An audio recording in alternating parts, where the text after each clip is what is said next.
నమస్తే welcome to T-SAT Rythu Mitra పశుపోషణ కార్యక్రమం. ఈ రోజు పశుపోషణ కార్యక్రమంలో పశువుల్లో వచ్చే అంటువ్యాధులు టీకాల ప్రాముఖ్యత ఏంటి అనే విషయాల గురించి మనం తెలుసుకుందాం.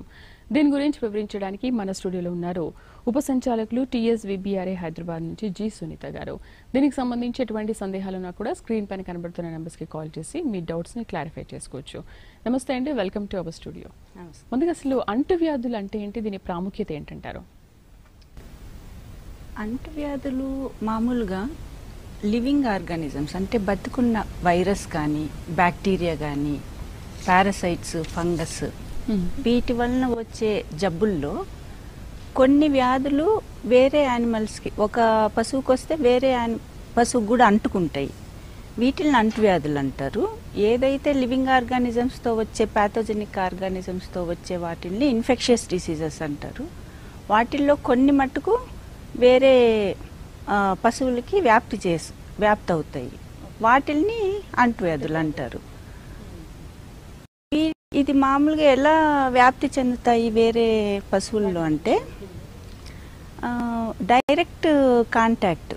ఆ పశువుకి దగ్గరలోనే కొన్ని కట్టేసి ఉంటారు ఆ కొట్టంలోనే. దానికి డైరెక్ట్గా ఈ సిమ్టమ్ యానిమల్స్ నుంచి వచ్చి స్రావాలు కానీ ముక్కు నుంచి కారే కానీ నోటి నుంచి కారే ఆ ద్రవాల వల్ల, లేకపోతే యూరిన్, ఒంటేలు, పేడ వీటిల్లో కూడా ఆర్గానిజమ్స్ పాస్ చేస్తాయి. ఏదైతే సిక్ యానిమల్, జబ్బు పడిన యానిమల్ వాటితో కాంటాక్ట్లోకి వస్తే వేరే యానిమల్స్ వాటికి అంటుకుంటాయి ఆ వ్యాధులు. వీటిల్ని అంటువ్యాధులు అంటారు. డైరెక్ట్గా కాంటాక్ట్. ఇంకో రకం ఇండైరెక్ట్గా కూడా వేరే వాటికి వ్యాప్తి చేయబడతాయి. ఎలా అంటే ఇప్పుడు ఆ కొట్టంలో పశువుకి డిసీజ్ ఉందనుకోండి,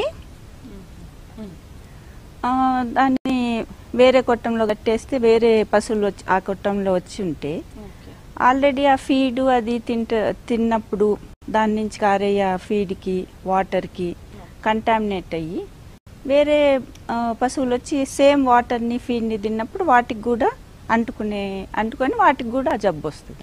రైట్. ఈరోజు రైతు మిత్ర పశుపోషణ కార్యక్రమంలో మనము పశువుల్లో వచ్చే అంటువ్యాధుల గురించి డిస్కస్ చేస్తున్నాము. అంటే పశువుల్లో అసలు అంటువ్యాధులు ఎలా వస్తాయి, ఒకరి నుంచి ఒకరికి ఎలా సంక్రమిస్తాయి అనే వాటి గురించి మనం డిస్కస్ చేస్తున్నాము. సో దీని గురించి డిస్కస్ చేయడానికి ఇంతకుముందు నేను చెప్పాను ఉప సంచాలకులు TSVBRA హైదరాబాద్ నుంచి జి సునీత గారు మనతో పాటు స్టూడియోలో అందుబాటులో ఉన్నారు. దీనికి సంబంధించి ఎటువంటి సందేహాలు ఉన్నా కూడా స్క్రీన్ పైన కనబడుతున్న నెంబర్స్కి మీరు కాల్ చేసి డాక్టర్ గారితో మాట్లాడవచ్చు. ఓకే, అంటే ఖచ్చితంగా ఒక పశువుకి అంటువ్యాధి వచ్చింది అని అన్నప్పుడు ఇంకొక పశువుల నుంచి వాటిని దూరంగా ఉంచాలి ఖచ్చితంగా. ఓకే, దూరంగా ఉంచకపోతే మాత్రం వాటి నుంచి వీటికి సంక్రమిస్తాయి. ఓకే, అసలు అంటువ్యాధులు వచ్చినప్పుడు మనం ఎలా తెలుసుకోవాలి, సిమ్టమ్స్ ఎలా ఉంటాయి? రకరకాల అంటువ్యాధులు ఉంటాయి. ఒక జబ్బే కాదు కదా, చాలా బ్యాక్టీరియా ద్వారా కొన్ని అంటువ్యాధులు వస్తాయి, వైరస్ల ద్వారా వస్తాయి. ఒక్కో జబ్బుకి ఒక్కో సిమ్టమ్స్ ఉంటాయి. ఆ సిమ్టమ్స్ బట్టి దేని వలన ట్రాన్స్మిట్ అవుతుంది అనేది ఆ జబ్బును బట్టి ఉంటుంది. ఒక్కటి అని మనం చెప్పలేము. ఓకే, ఒకసారి వాటి గురించి వివరిస్తారా ఒక్కొక్కటి? అంటే అంటువ్యాధులు చాలా ఉంటాయండి. ఫస్ట్ మనము డిసీజెస్ ఎలా ఇంపార్టెంట్ డిసీజెస్ కావాలనుకుంటే హిమరేజిక్ సెప్టిసిమియా అనేది గొంతు వాపు వ్యాధి అన్నమాట. ఓకే, దాని గురించి ఫస్ట్ చెప్పుకుందాము. దాంట్లో ముఖ్యంగా మనము గొంతు దగ్గర వాపు కనిపిస్తుంది. ఆ బొమ్మలో చూపిస్తా ఉన్నట్టు ఎడిమా వస్తుంది అనమాట. సో అందుకని దాని పేరు గొంతు వాపు అని వచ్చింది. ఇది పాస్టరల్లా మల్టోసిడా అని చెప్పి బ్యాక్టీరియా, అదొక బ్యాక్టీరియా అన్నమాట. ఓకే, ఆ బ్యాక్టీరియా వలన ఈ జబ్బు వస్తుంది. ఓకే, ఇది మామూలుగా బ్లాక్ క్యాటిల్ అంటే బర్రెలు, బఫలోస్ లో ఎక్కువ, వైట్ క్యాటిల్ లో కూడా వస్తుంది కానీ ఎక్కువగా దీంట్లో కనిపిస్తూ ఉంటుంది. అది యంగ్ యానిమల్స్ లో సివియర్ గా ఉంటది. బఫలోస్ లో, బర్రెల్లో ఎక్కువ ఉంటది, యంగ్ యానిమల్స్ లో ఎక్కువగా ఉంటది. ఈ సీజన్ కూడా మామూలుగా రెయినీ సీజన్ లో ఎక్కువ కనిపిస్తుంది. ఎందుకంటే స్ట్రెస్, క్లైమేట్ కండిషన్ చేంజ్ అయినప్పుడు స్ట్రెస్ ఫీల్ అవుతాయి. అలానే ఆర్గానిజమ్స్ కూడా ఆ కండిషన్స్ లో ఎక్కువ గ్రో అవడానికి దానికి కంజీనియల్ అట్మాస్ఫియర్ లాగా అనిపిస్తుంది అనమాట. అలానే ఈ జబ్బు మామూలుగా ఇప్పుడు ఒకప్పుడు చాలా ఎక్కువ వచ్చేది, ఇప్పుడు కొంచెం తగ్గింది. ఇప్పుడు ఎక్కువగా సెకండరీ ఇన్ఫెక్షన్స్ అంటాము. వైరల్ డిసీజెస్ వచ్చిన తర్వాత ఇమ్యూనిటీ తగ్గినప్పుడు ఈ అప్పర్ హ్యాండ్ తీసుకొని సెకండరీ ఇన్ఫెక్షన్ లాగా ఎక్కువ వస్తూ ఉంది. ఇది వచ్చిందంటే ఆ కొట్టంలో ఒక 10 ఉంటే 10కి వస్తుంది, వ్యాప్తి చెందుతుంది. మోర్టాలిటీ కూడా, అంటే చనిపోవటం కూడా ఒకసారి ఎఫెక్ట్ అయితే అది డెఫినెట్ గా 1-2 రోజుల్లోనే చనిపోవటం జరుగుతుంది. అందుకని చాలా జాగ్రత్తగా ఉండాలి. వ్యాక్సినేషన్ అనేది దీనికి కానీ ఆ 2 రోజుల్లోనే మనం గుర్తించాలి వాటిని. అందుకే ఇలాంటి జబ్బులకి అందుకే టీకాల ప్రాముఖ్యత అనేది మనం ఈరోజు చెప్పుకునేదే టీకాల గొప్పతనం. యాంటీబయాటిక్స్ వాటన్నిటికంటే కూడా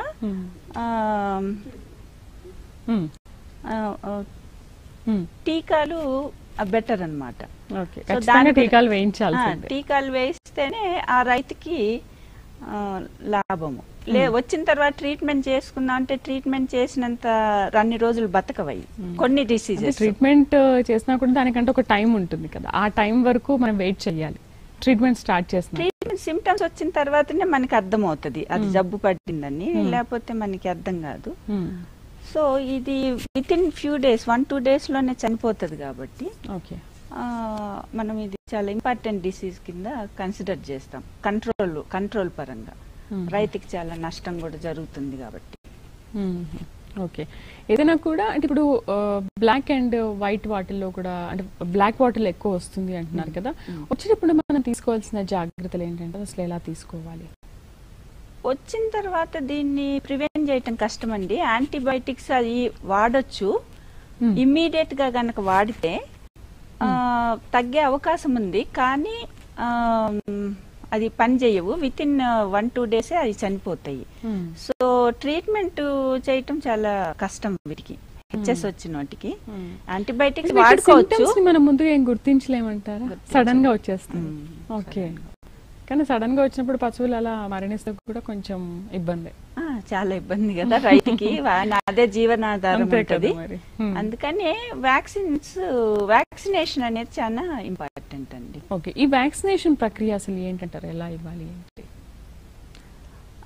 దీనికి మామూలుగా ఆలం ప్రిసిపిటేటెడ్ వ్యాక్సిన్స్ దొరుకుతాయి, కిల్డ్ వ్యాక్సిన్స్ అంటాము. ఈ వ్యాక్సిన్స్ ని వ్యాక్సిన్ ని రైనీ సీజన్ కంటే ముందు జాగ్రత్తలు తీసుకుంటే ముందు నుంచి కాపాడే వాళ్ళం అవుతాం కదా, రైతును కానీ ఆ పశువును కానీ. ఓకే, సో రైనీ సీజన్ అంటే స్టార్ట్ అయ్యే ముందు నుంచి మన ప్రభుత్వం తెలంగాణ గవర్నమెంట్ ఫ్రీ వ్యాక్సినేషన్స్ ఇస్తాము యానిమల్ హస్బెండరీ డిపార్ట్మెంట్ ద్వారా. అది జూన్ నెలలో మనము స్టార్ట్ చేసి ఇస్తాము. మామూలుగా స్ట్రాటజీ ఎలా ఉంటదంటే ఈ పర్టికులర్ డిసీజ్ కి ఎక్కడైతే ఎక్కువగా ఎండమిక్ ఏరియాస్ అంటాము, ఆ ఎండమిక్ ఏరియాస్ లో ఫస్ట్ వ్యాక్సినేట్ చేసేస్తాము. తర్వాత మనము ససెప్టబుల్ విలేజెస్ అనుకునే అక్కడ లోకల్ డాక్టర్స్ చెప్పినప్పుడు వాటికి కూడా ఈ టీకా మందులు ఇవ్వటం జరుగుతుంది. ఇదంతా మనం ఫ్రీగా ఒక పైసా కూడా తీసుకోకుండా రైతులకి ఇస్తాము.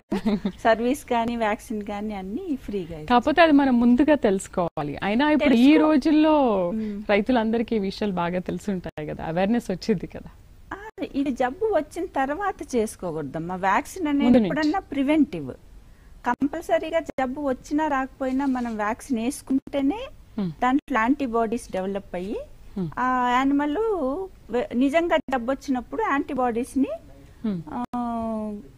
ద్వారా జబ్బు రాకుండా కాపాడగలుగుతుంది. కాబట్టి టీకా అనేది ఇంపార్టెంట్. జబ్బు వచ్చిన తర్వాత ఇయ్యరు టీకా. ఇప్పుడు మన కోవిడ్ ప్రివెంటివ్ గా ఇస్తారు, వచ్చిన తర్వాత ఏం చేయాలి. సేమ్ థింగ్ విత్ యానిమల్స్ లో కూడా అది రాకుండా మనము టీకాలు వేసుకోవాలి. ఓకే, టీకా వలన ఇంకా ఇతర ఉపయోగాలు ఏంటంటారు, ఏమున్నాయంటారు? టీకా అనేది ఒక్క డిసీజ్కే కాదు, చాలా డిసీజెస్కి మనం టీకాలు తయారు చేస్తూ ఉన్నాం. మీకు ముందు ముందు దాంట్లో కూడా చెప్తాను. ఓకే. ఆ టీకా అంటే ఏంటంటే, అసలు టీకా అంటే ఏమిటంటే, ఇప్పుడు సపోజ్ హెచ్ఎస్ గొంతు వ్యాపి వ్యాధి తీసుకుందాము. ఎలా తయారు చేస్తారంటే, పాస్టరెల్లా మల్టోసిడా అనే బ్యాక్టీరియాని ఏదైతే కాజ్ చేస్తుందో ఆ ఆర్గానిజమే ఉంటుంది ఆ టీకా మందులో. కానీ అది దాన్ని ఇన్యాక్టివేట్ అన్న చేస్తారు, అంటే దాన్ని కిల్డ్ ఆ బ్యాక్టీరియాని కిల్ చేసేస్తారు. లేదంటే కొన్ని వ్యాక్సిన్స్లో ప్యాథోజెన్సిటీ తగ్గిస్తారు, అటెన్యుయేషన్ అంటాము. అటెన్యుయేటెడ్ ఆర్గానిజంని వ్యాక్సిన్లో పెట్టి మనం వ్యాక్సిన్ తయారు చేయటం జరుగుతుంది. ఈ వ్యాక్సిన్ ఇచ్చినప్పుడు ఏమవుతుందంటే, యాంటీబాడీస్ ఆ పర్టికులర్ డిసీజ్కి యాంటీబాడీస్ డెవలప్ అవుతాయి బాడీలో. అయ్యి ఎప్పుడైతే నిజము జబ్బు అటాక్ అయిందో, యాంటీబాడీస్ ఆ జబ్బు నుంచి దాన్ని యానిమల్ని కాపాడుతుంది. అది వ్యాక్సిన్ ఉద్దేశం. అది యాక్చువల్గా కొన్ని డిసీజెస్కి నేను చెప్పినట్టు ఇప్పుడు ఇది 1-2 డేస్లో చనిపోతుంది. సో ట్రీట్మెంట్ ఇయ్యలేము. ఇలాంటి జబ్బులు నేను ఇప్పుడు చెప్పబోయే అలాంటివే. అలాంటి జబ్బులకి వ్యాక్సిన్ ఒకటే మనము చేయగలం. ఇంకోటి, మనం యాంటీబయాటిక్స్ ఒక పశువుకి వస్తే యాంటీబయాటిక్ ట్రీట్మెంట్కే 1000 ఖర్చు అవుతుంది. సో ₹1 అసలు ఫ్రీగా పోయేదని చేసుకునేది మనము. అది ఇంకొన్ని వైరల్ డిసీజెస్ మీకు తెలుసు, వైరల్ డిసీజెస్కి అసలు ట్రీట్మెంట్ లేదు, ఓన్లీ సిమ్టమాటిక్ ట్రీట్మెంటే ఉంటుంది.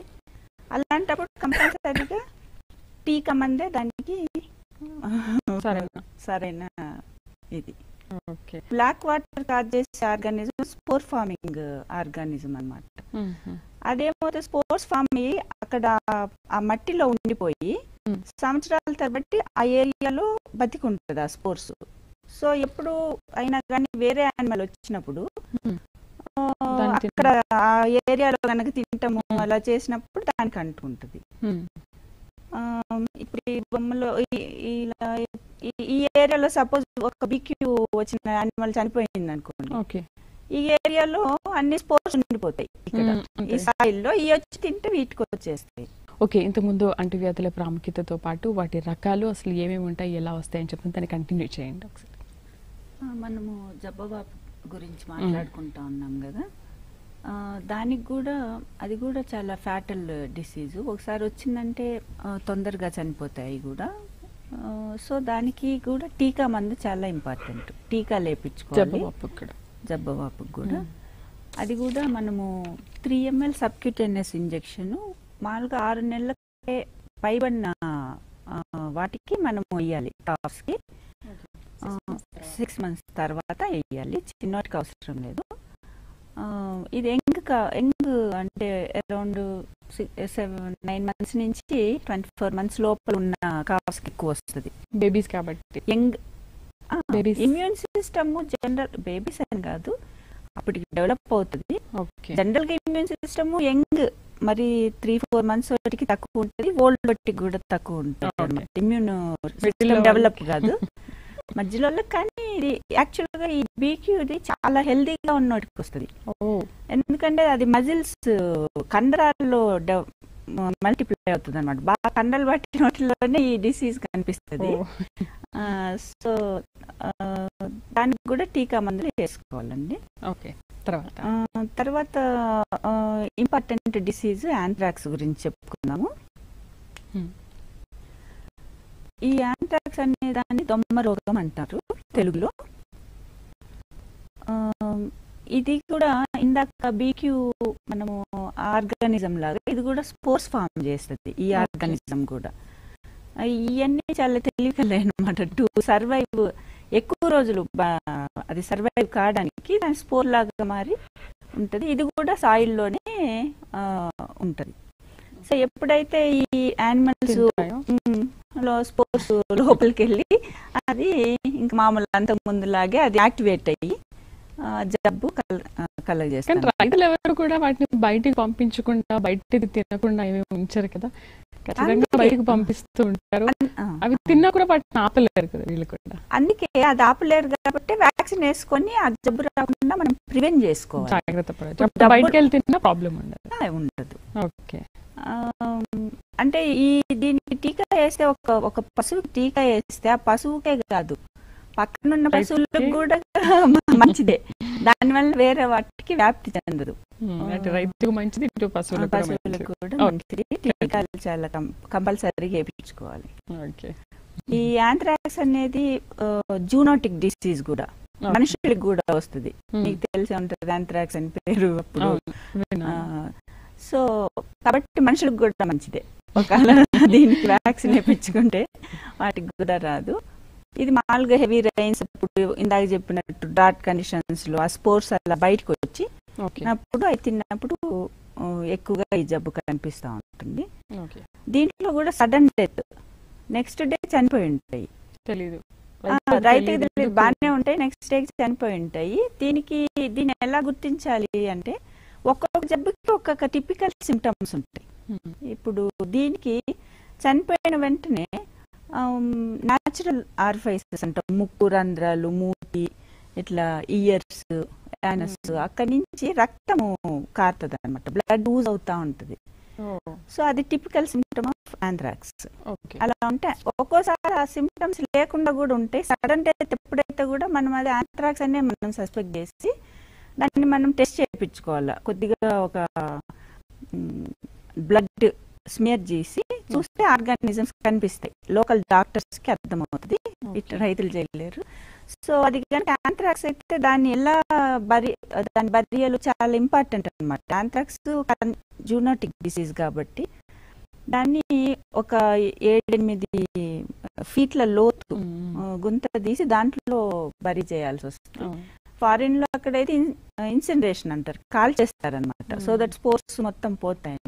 మన దగ్గర అలవాటు లేదు కాబట్టి ఇక్కడ ఈ ఫిగర్ లో చూపించినట్టు ఇలా కారుతా ఉంటది అనమాట ఈ ముక్కుల్లో నుంచి. ఇదంతా మీ యానిమల్ నుంచి అదే ఈ చనిపోయిన యానిమల్ ఇది ఈ సాయిల్ అంతా రక్తం గారుంది కదా, ఇక్కడ అన్ని స్పోర్స్ ఫామ్ అయిపోయి ఈ ఏరియా అంతా ఎండమిక్ అయిపోతుంది. ఆ ఏరియాని ఒక విలేజ్ లో ఒక యాంథ్రాక్స్ వచ్చింది అనుకోండి, అది ఎండమిక్ గానే ఉంటుంది. 50 years బతుకుతాయి ఆ స్పోర్స్ చనిపోకుండా. 50 years ఇంకా ఎక్కువ కూడా బతుకోవచ్చు.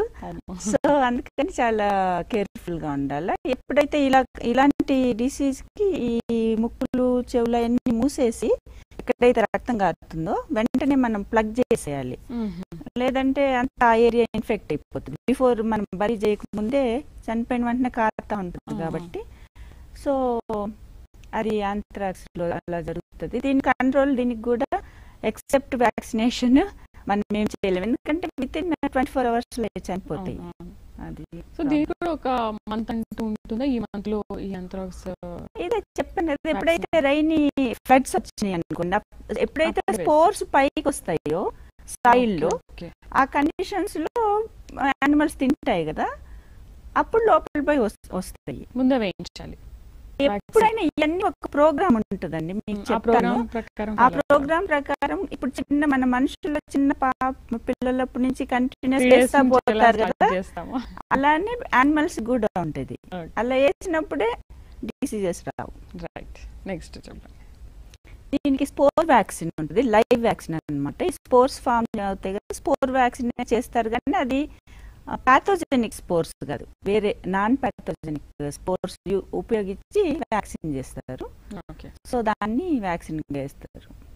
ఎండమిక్ ఇది మామూలుగా అయితే అన్నిట్లో ఎక్కువ మాస్ వ్యాక్సినేషన్ అలా చేస్తారు కానీ యాంథ్రాక్స్ మటుకు ఎక్కడైతే ఎండమిక్ విలేజ్ మనకి ముందైతే ఒక కేసు వచ్చింది అనుకోండి, 5-6 ఏళ్ళ దాకా అది వేస్తానే ఉండాలి ఆ విలేజ్ లో, వచ్చినా లేకపోయినా కేసు. ఎవ్రీ 9 months కి మనము వేసుకుంటా వేపియాలి వ్యాక్సినేషన్స్, సో దట్ కంట్రోల్ చేయడానికి వేరే వాటికి రాకుండా రైతుకి ఉపయోగం. ఇంకా నెక్స్ట్ బ్రూసెల్లా వ్యాక్సిన్ అండి. ఓకే, సారీ, బ్రూసెల్లా డిసీజ్ గురించి చెప్పుకుందాము. బ్రూసెల్లోసిస్ అనేది ఇది కూడా చాలా ఇంపార్టెంట్ డిసీజ్. ఇది కూడా జూనోటిక్ డిసీజ్, మనుషులకు వస్తుంది బ్రూసెల్లా. ఇది ఎలా అంటే మామూలుగా అబార్షన్ అన్నమాట. బ్రూసెల్లాలో మెయిన్ సిమ్టమ్ మనకేమి మామూలు ఆవులాగే కానీ బర్రెలాగే ఉంటుంది, కానీ అబార్షన్స్ వస్తాయి late pregnancy, last stages of ప్రెగ్నెన్సీలో అబార్షన్స్ అవుతాయి.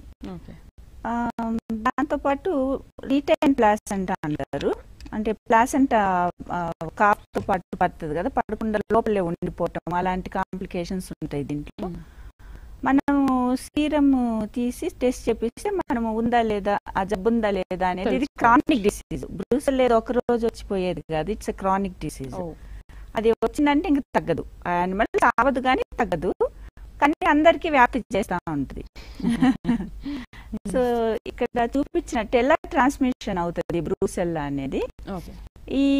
ఇది సపోజ్ ఆవు అనుకోండి, ఆవు లోపల యూటరస్, ఇది యూటరస్ లోపల కదా మనకి ఫీటస్ అది ఉండేది.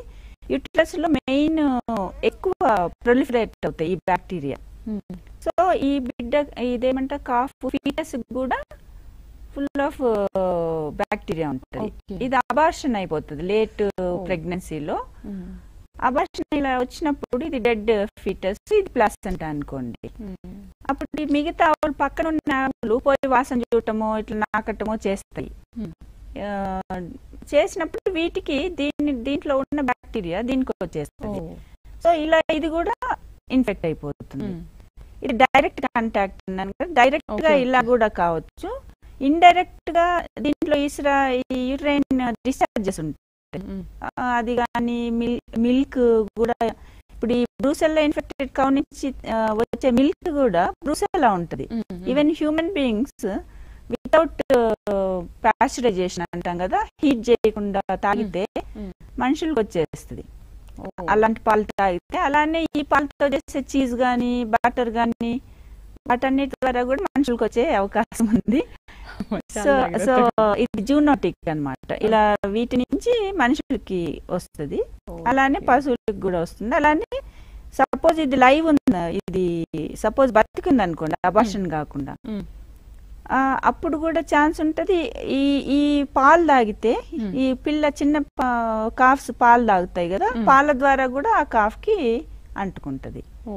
సో అప్పుడు కూడా చనిపోయే ప్రమాదం ఏదైనా ఉంటుందా కాఫ్?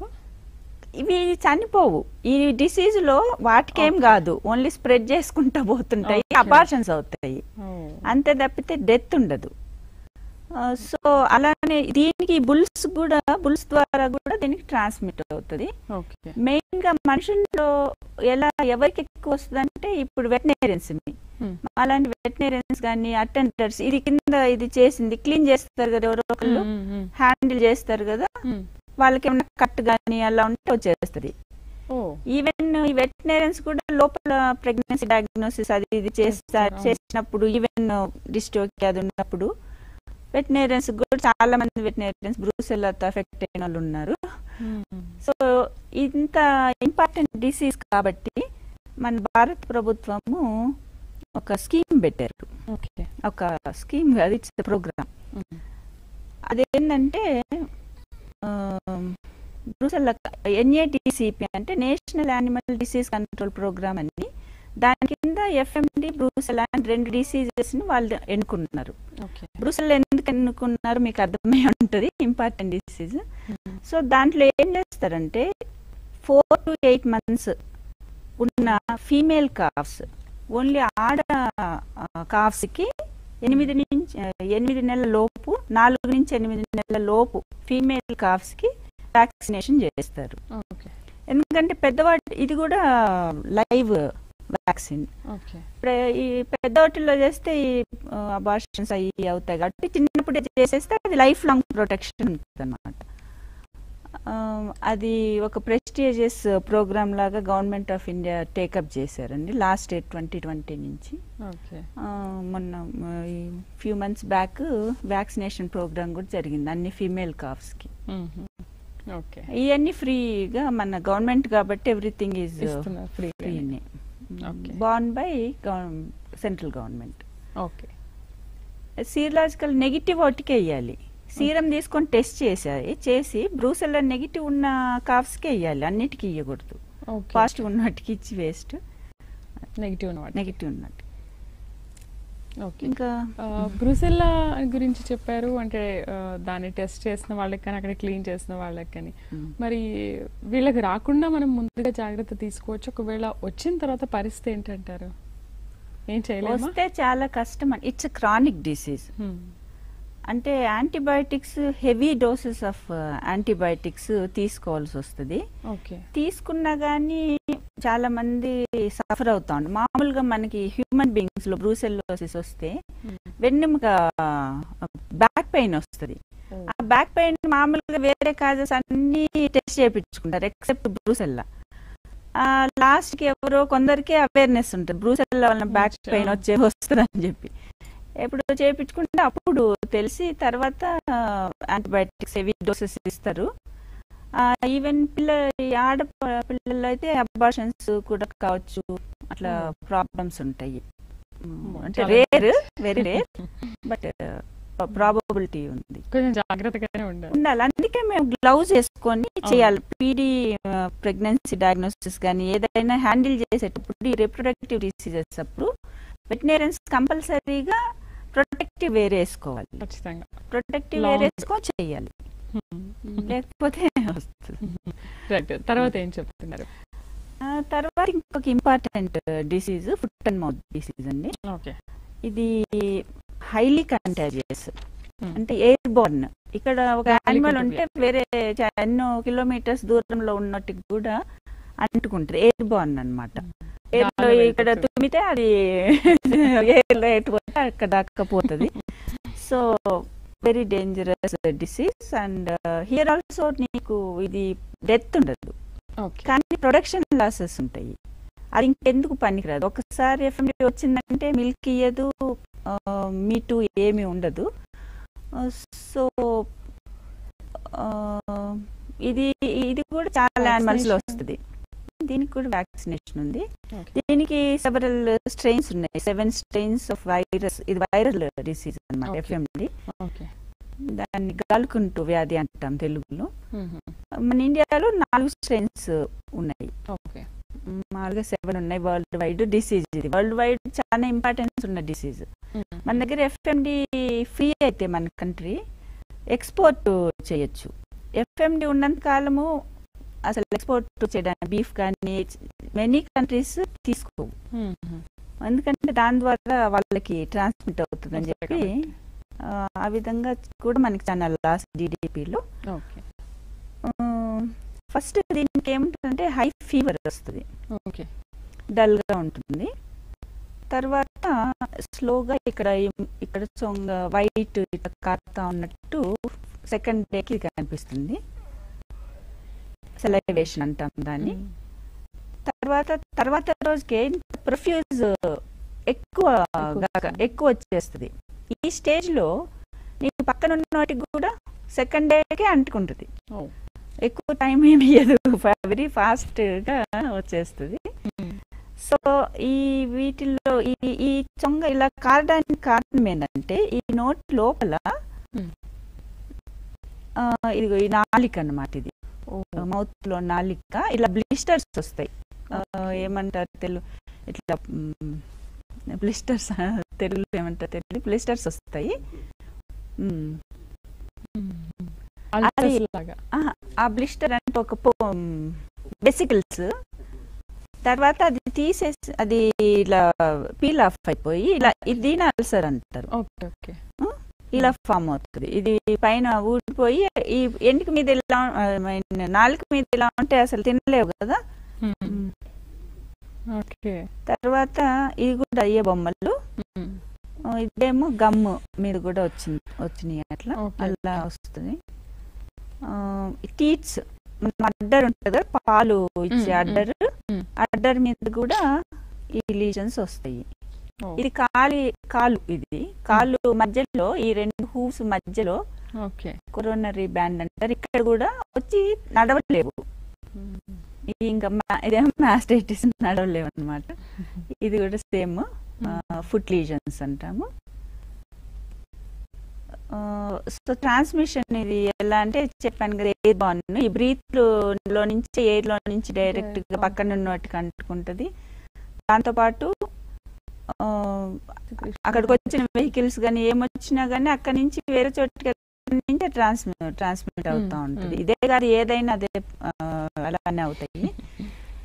తర్వాత యానిమల్ దాని నుంచి వచ్చిన మిల్క్ దాని ద్వారా కూడా ట్రాన్స్మిట్ చెప్పినట్టు.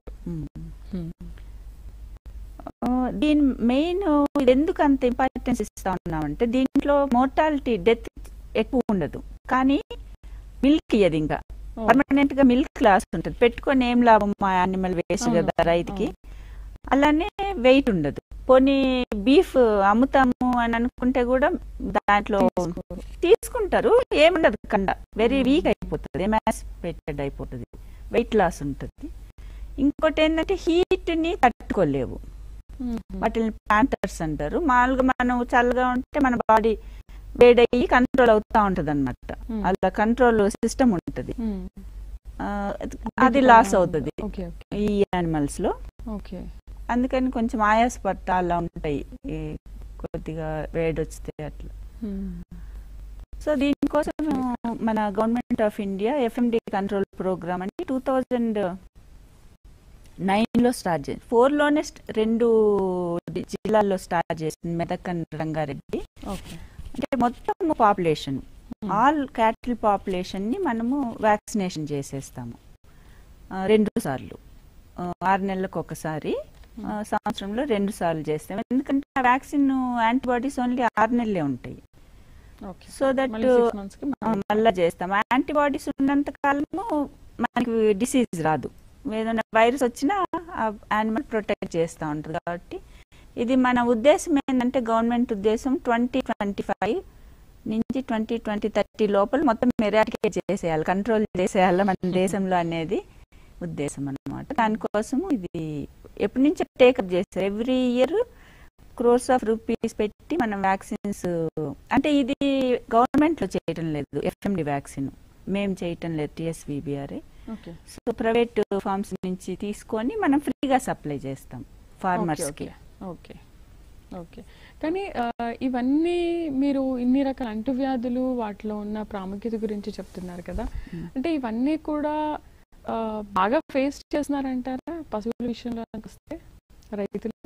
డెఫినెట్ గా అండి, చాలా ఫేస్ చేస్తున్నారు. ఇప్పుడు రైతు ఒక పశువును మనం కొనుక్కున్నప్పుడు మనకి ఏంటి యూజ్, ఇంత యూజ్ ఉంటుంది అనుకునే తీసుకుంటారు కదా.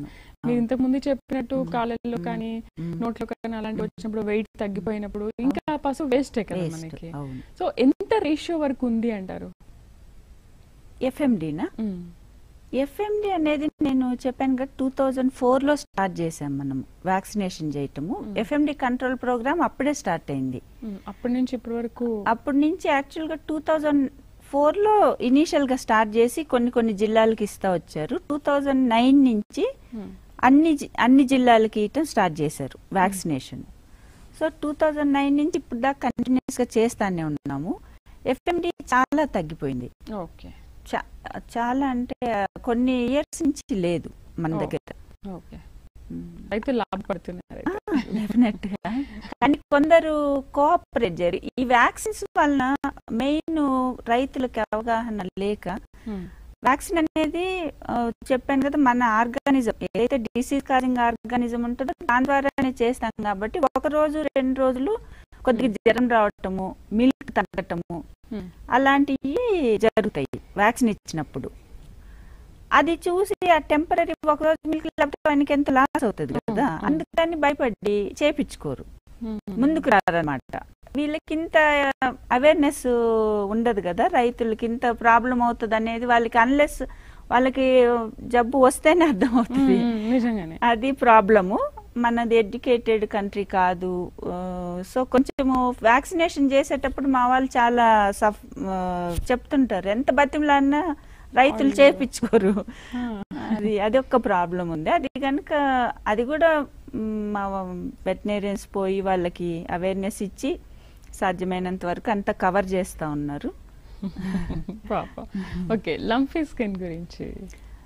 ఈ లంపీ స్కిన్ డిసీజ్ అనేది కొత్తగా వచ్చిన డిసీజ్. Oh. ఓన్లీ లాస్ట్ ఇయరే మన కంట్రీలో ఇప్పుడు దాకా లేదు. కిందటి సంవత్సరమే స్టార్ట్ అయింది. ఉన్న డిసీజులకు సరిపోదని ఇది కూడా స్టార్ట్ అయింది. ఇది యాక్చువల్గా ఫారిన్ లోనే ఉండేది. మరి ఎలా వచ్చిందో తెలియదు. అంటే ఇలానే వేరే అక్కడి నుంచి వచ్చిన ప్రోడక్ట్స్ వలన మన వైరస్ ఎంటర్ అయిపోయింది. వైరస్ ఇది వైరల్ డిసీజ్. పాక్స్ డిసీజ్ ఉంటాయి కదా, small sheep pox, goat pox అన్ని ఉంటాయి. సేమ్ గ్రూప్ ఆఫ్ వైరస్ ఇది. సో దీంట్లో ఇట్లా నాడ్యూల్స్ ఇలా శరీరం అంతా ఇలాంటి ఫామ్ అవుతున్నాయి, గట్టిగా ఉంటాయి. ఇది క్యూటేనియస్ అంటాం. ఈ స్కిన్ క్యూటేనియస్ అంటాం. సబ్క్యూటేనియస్ లోపల చూడండి, లోపల దాకా ఉంటదన్నమాట అది బేస్. సో ఇది ఊడిపోయి కొన్ని రోజుల తర్వాత ఇలా ఇట్లా పిట్స్ లాగా ఫామ్ అవుతాయి. అదంతా ఖాళీగా ఇట్లా అయిపోతాయి. సో ఇది మెయిన్ ఎలా ట్రాన్స్మిట్ అవుతుంది అనేది సైంటిస్టులు ఇంకా కరెక్ట్ కనుక్కోలేదు. బట్ చాలా దూరానికి కూడా ట్రాన్స్మిట్ అవుతుంది కాబట్టి ఏమన్నా ఇన్సెక్ట్ వెక్టర్స్, మస్కిటోస్ కానీ ఫ్లైస్ అలాంటి వాటి వల్ల ట్రాన్స్మిట్ అవుతుందని ఇప్పుడు దాకా అనుకుంటా ఉన్నారు. ఇంకా ఫర్మ్ గా వాళ్ళకి కూడా తెలియట్లేదు. దీనికి కూడా vaccination. Lumpy skin disease vaccine అయితే మన దగ్గర కొత్త డిసీజ్ కాబట్టి మన దగ్గర లేదు. కానీ దీనికి చెప్పాను sheep pox, goat pox related virus. So మన దగ్గర ఉన్నాయి ఆ వ్యాక్సిన్స్. అది ఇచ్చాము last time. Goat pox vaccine ఇచ్చి కంట్రోల్ చేయగలిగాము. కంట్రోల్ అయిందా వ్యాక్సినేషన్? అది నోన్ ఫ్యాక్ట్ అన్నమాట. Goat pox vaccine works on lumpy skin disease అనేది నోన్ ఫ్యాక్ట్. అదే చెప్పాను కదండి, ప్రాబ్లం ఏంటంటే ముందుకు రారు ఫార్మర్స్, ముందుకు రారు. ఓకే, తర్వాత వ్యాక్సినేషన్ షెడ్యూల్. ఈ వ్యాక్సినేషన్ షెడ్యూల్ ఏంటంటే మన గవర్నమెంట్ తెలంగాణ ప్రభుత్వము ఈ డిసీజ్ అన్నిటికీ మీకు ఇప్పుడు దాకా చెప్పినట్టు దానికి ట్రీట్మెంట్ క్రానిక్ డిసీజెస్ లేకపోతే తొందరగా చనిపోయే డిసీజెస్.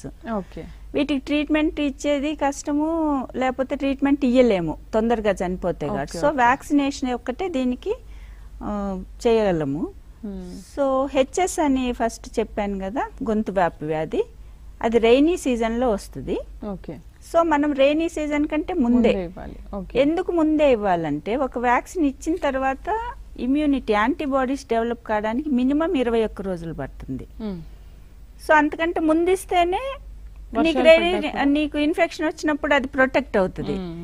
ఒక 10 రోజుల ముందే ఇచ్చి వారం ముందు ఏదో వేరే చోట వచ్చింది వేపించుకుంటే అది పని చెయ్యదు. సో సీజనల్ డిసీజెస్ కాబట్టి మనం ముందే అజ్యూమ్ చేసుకొని జూలై, జూన్ ప్రాంతంలో ఇచ్చేస్తాము. హెచ్ఎస్ అయినా బీక్యూ అయినా అంతే. ఈ రెండు ఇనాక్టివేటెడ్ వ్యాక్సిన్స్. వ్యాక్సిన్స్ లో 2 రకాలు ఉంటాయండి, ఇనాక్టివేటెడ్ వ్యాక్సిన్స్, లైవ్ వ్యాక్సిన్స్ అని.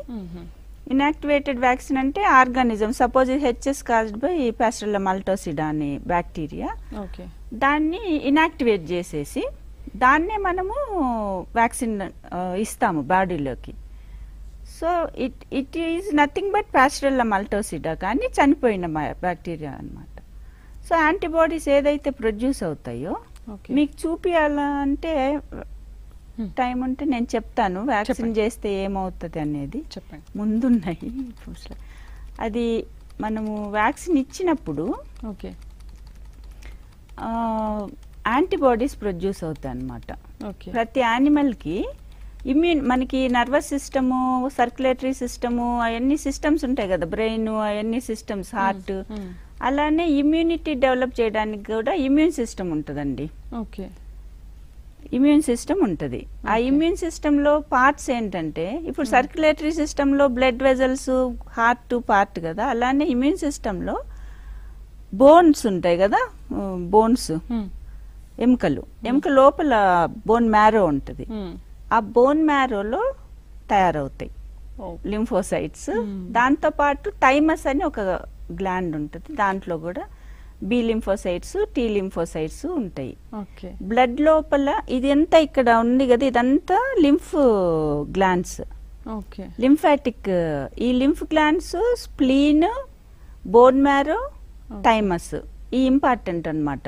ఓకే. ఈ ఆర్గన్స్ లోనే మనకి తెల్ల రక్త కణాలు అంటాం. రక్తంలో ఎర్ర రక్త కణాలు, తెల్ల రక్త కణాలు అని ఉంటాయి కదా. ఆ తెల్ల రక్త కణాలు ఇమ్యూనిటీకి సహాయపడతాయి. వాటిల్లో ఎస్పెషల్లీ ఈ లింఫోసైట్స్ అని ఉంటాయి.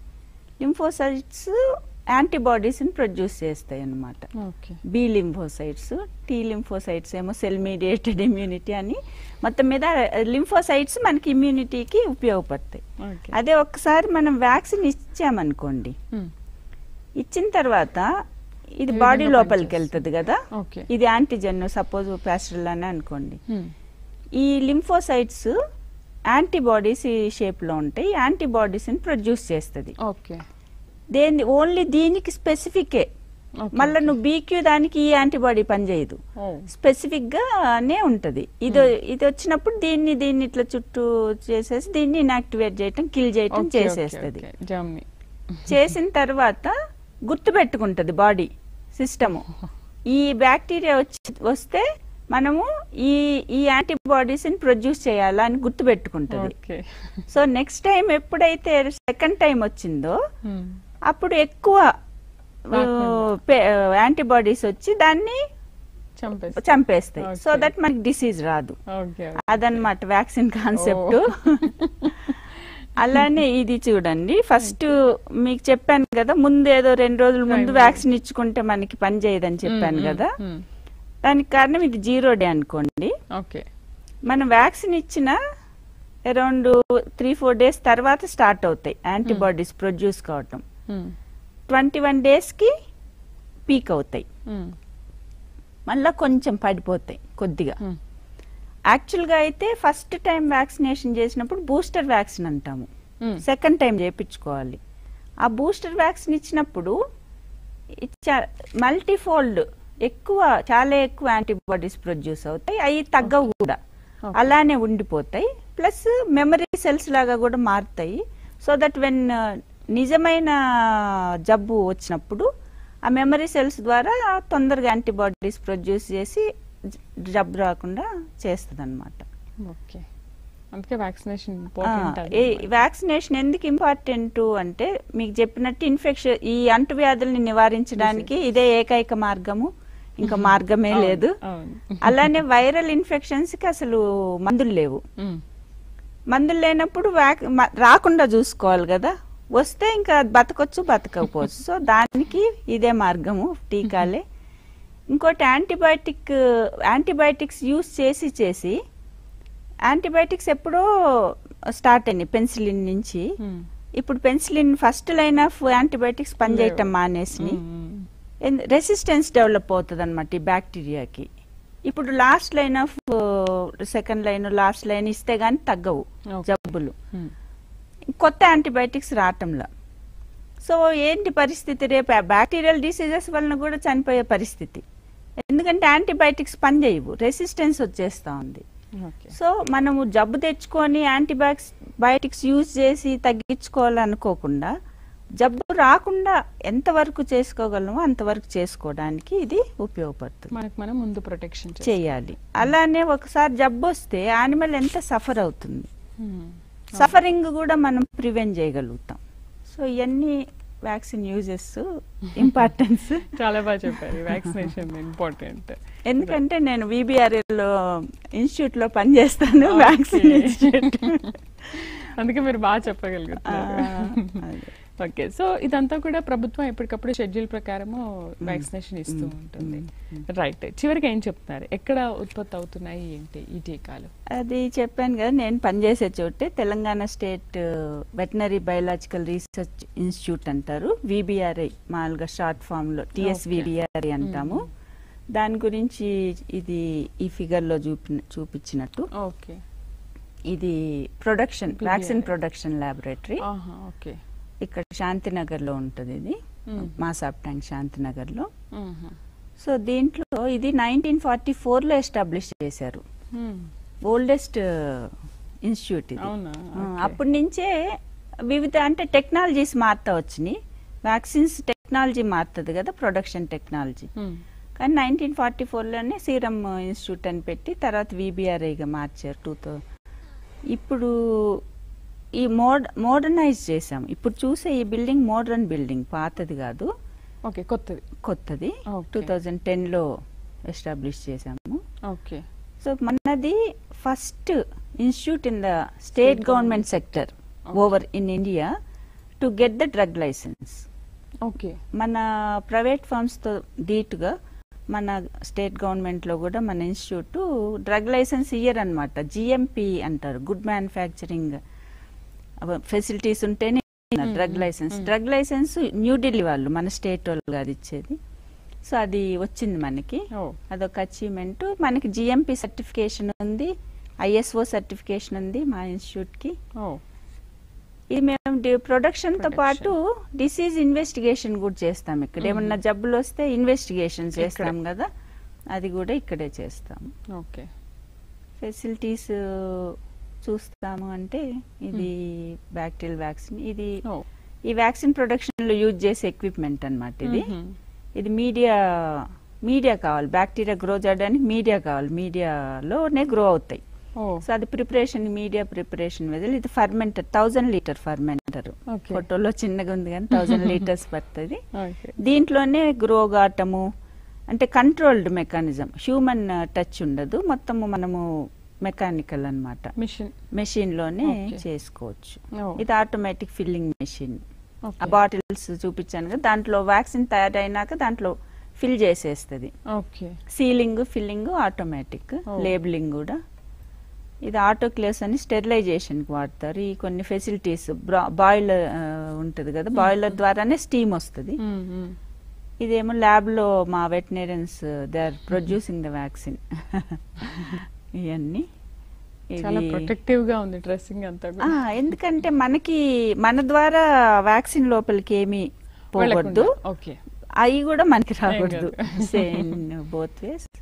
వాటర్ ఫర్ ఇంజెక్షన్ అనే వాటర్, ప్యూరిఫైడ్ వాటరే వాడాలి వ్యాక్సిన్స్ లో.